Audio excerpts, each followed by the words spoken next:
Water is an incredible substance. You think about it, it's a substance that's fluid, gentle, it's something we drink, something we bathe ourselves in, it's something that flows over, under, around, it goes anywhere. But there's something else about water that really intrigues me. Despite its softness, as it were, it's incredibly powerful. I mean, water changes the very face of the earth. It cuts rivers out of rock. It digs massive canyons into the ground. And all of this happens simply through its natural flow over the earth. Jeremiah in the Old Testament of the Bible tells the story of a group of people known as Israel. Israel began to become idolatrous in their worship experience. They began to build shrines and places to worship their false gods. But in the midst of all of this, Jeremiah goes on to explain that something happened on the inside of them long before they began to build the shrines on the outside. He says they set up idols in their hearts.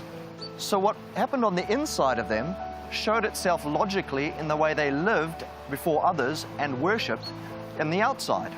They set up an idol in their hearts, and then they began to set up idols for worship purposes on the outside. And I'd be willing to bet you that for us living today in the 21st century, it's probably exactly the same thing.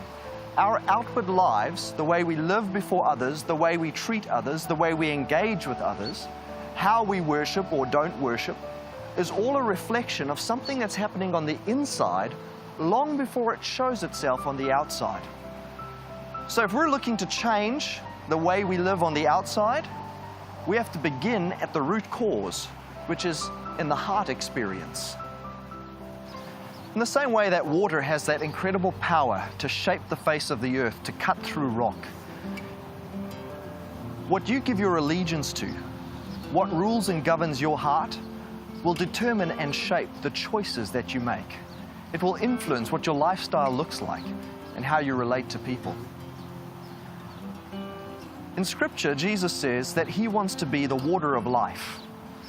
That means He wants to fill us from the inside, and as He does that, everything inside of us is washed and cleansed and becomes new.